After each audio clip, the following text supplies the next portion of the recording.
What is up, guys? It's the Sound Alchemist, joined once again by Gersh1, aka the Riz Master. Riz. Today we're back at it with overflowing Riz to give you guys another For the Greater.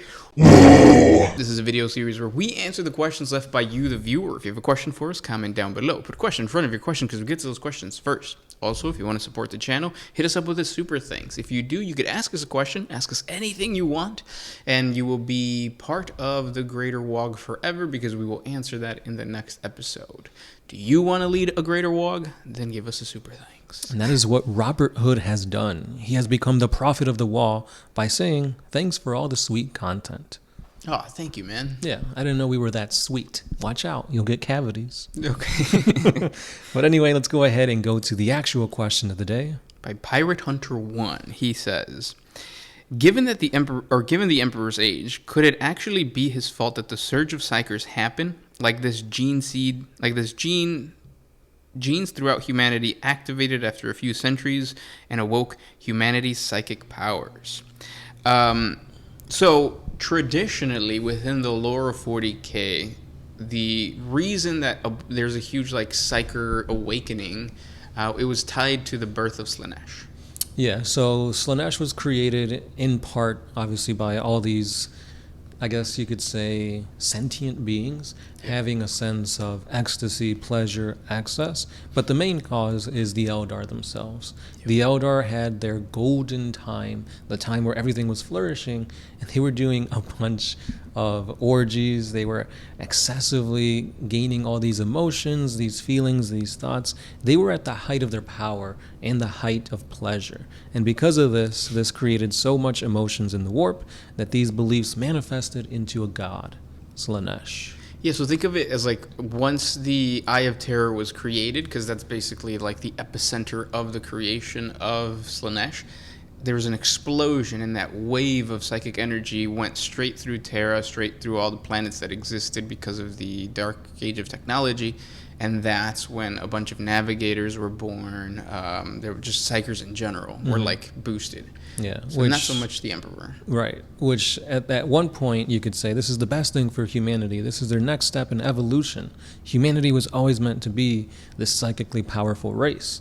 But at the same time, these Psykers were causing warp tears into planets and letting the demons and anything in the warp come into real space and just devour and obliterate certain worlds and sectors of space. That's why warp storms became more turbulent. And at the end of the day, yes, you could say this could be a blessing because we all know how strong Psykers are and how powerful Space Marine Psykers are. But the entire sectors of space were just ravaged or completely obliterated from the map because of this. Yeah. Now, the tricky part is that GW now has to deal with the fact that there's no time and space in the warp. So the birth of Slaanesh being tied to a specific time within humanities or between the universe's timeline is kind of hard to do. Right. Because technically Slaanesh always existed and never existed and does exist. Right. The warp is very weird with time and the way it works because the Chaos Gods always have been, but there's always events that lead to their inception. Right.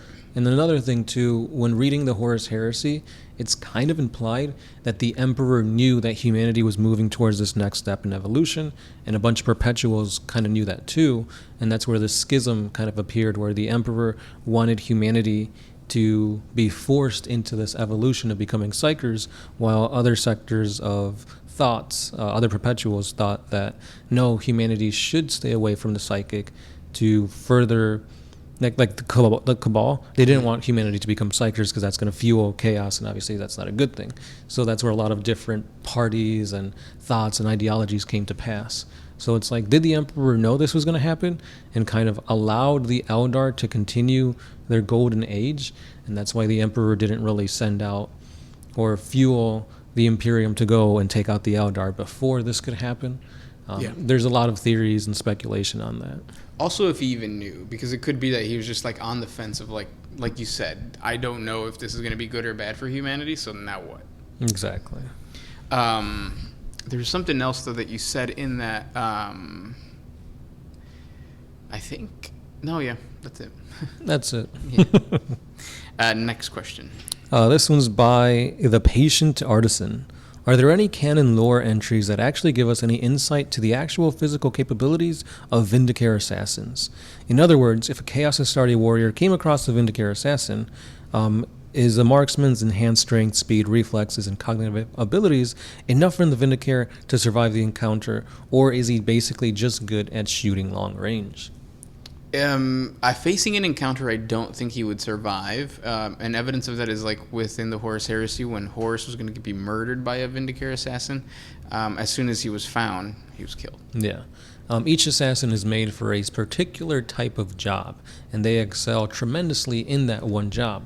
However, that's not to say that like a human can take out a Vindicare assassin, because they've gotten their bodies augmented at a very, very early stage. The Assassinorum temples give them mental training, physical training. They're pumped with stimulants. So they are a powerful force regardless. But let's just say if you're looking at a scale of 0 to 100, a Vindicare assassin's 100 score would be in, obviously, marksmanship. But every other thing is probably like still like a 50 or a 60. So it's nothing to be like, oh, I'm up close in quarters with this guy, I'm 100% going to win. That's not always the case. Right, yeah. Yeah, but then you look at the other assassins, and these guys tear things apart in close combat. There's an instance, I think it's a Calidus assassin, just wrecking entire groups of Tau. And the Calidus is a Psyker. The Tau obviously are not Psykers, but he's able to just rip apart whole entire like detachments of them. Even though they are Tau. True. But there's also the one assassin that goes and fights against the Night Lords, and he takes out a few of them, almost killing one of the main ones before being able to, head out of there. They're tough. They're tough cookies. Yeah, we've got a few assassins in the whole lore videos. So check those out. They're pretty powerful, pretty epic fighters. We cover every single, what are they called? Houses? Assassinorum temples? There you go. Assassinorum temples. It's way more complicated than just houses.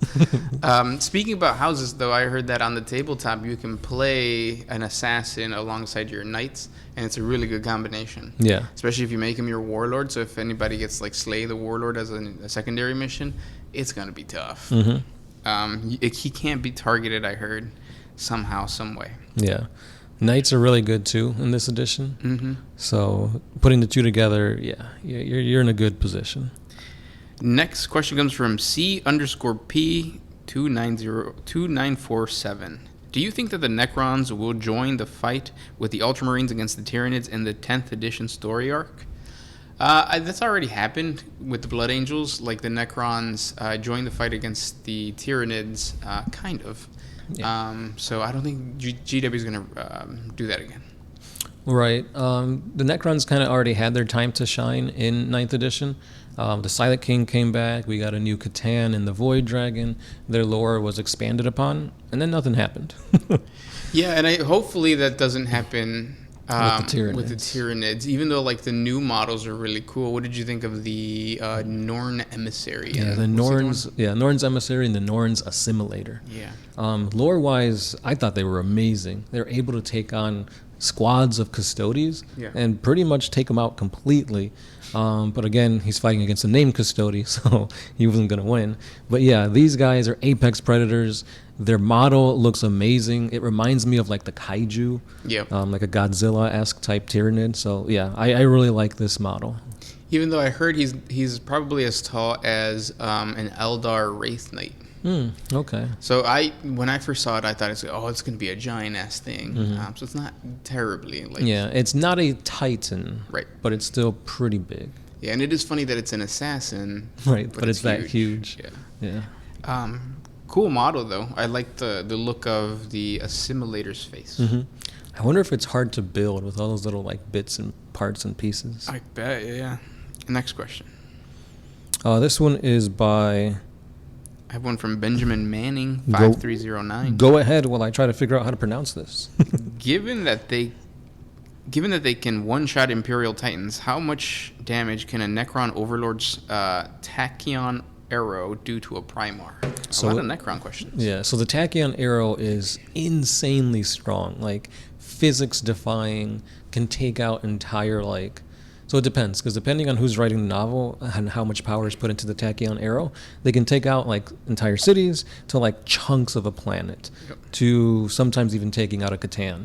And we know that Catan are just basically a shit ton of energy forced into a necrodermis body. And Catan can entirely decimate armies and worlds. So Tachyon arrows vary in power, but they are super powerful. However, their downside is that they require a lot of energy and they take a long time to recharge. So that's it. Well, could it take out a Primarch? Yeah, but plot armor. True. So like, no. Yeah. So let's look at it this way. So considering it's like city level to planetary level, Lorgar was fighting against a Titan. The Titan shot its plasma cannons into him. He managed to block it with the Rosarius force field. Then it fired again. The force field failed, and he took the damage head on, to the point where his body was entirely scarred, his armor was melting, and then he took bolter rounds and missiles, and he was still alive. So maybe a Tachyon arrow could kill a Primarch, but again, it would have to be, like you were saying, plot. Yeah, it has to be like really important for him to die. Yeah. And at the same time, all these Primarchs have like a healing factor. All these Primarchs, depending on who, is it a Chaos Primarch and stuff, what time frame, and the patron god could help them. Yeah, so like if you shoot Angron just comes back. Right, so it's almost like a waste to use it on a Primarch, a demon Primarch. Yeah. Because they just go back to the warp and then they come back. Yeah. Next question. This one, I finally got it.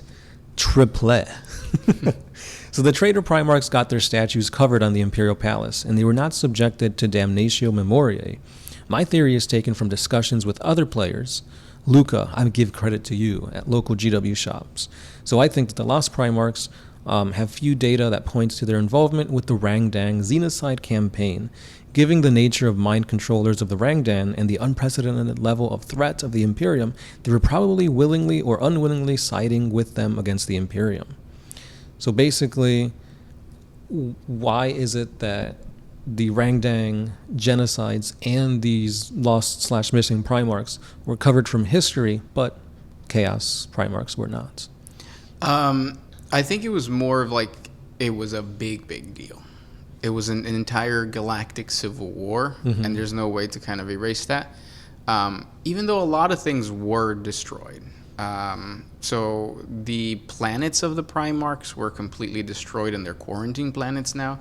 A lot of the records of the legions of those traitors are gone. Yeah. So it's just more of an understanding of like, something really bad happened to these few things. Yeah. What it really is, nobody talks about.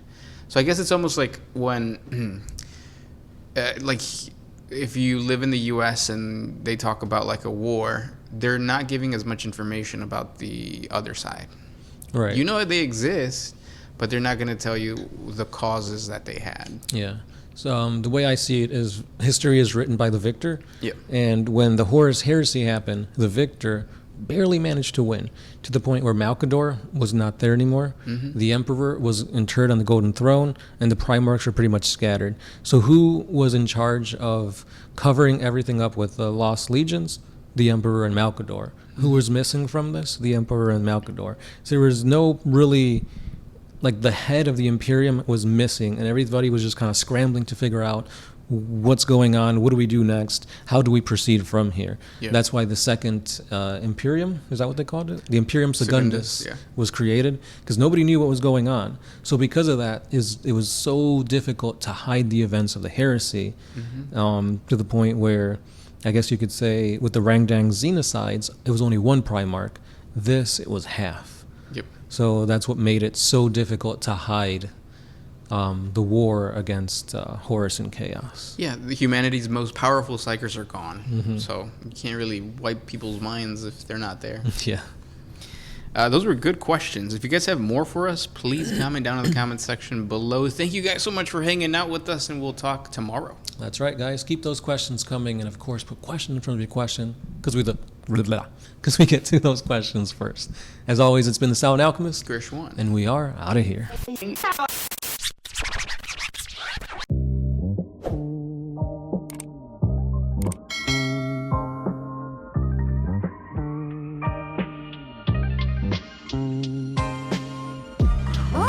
choose to put my freedom first in any situation.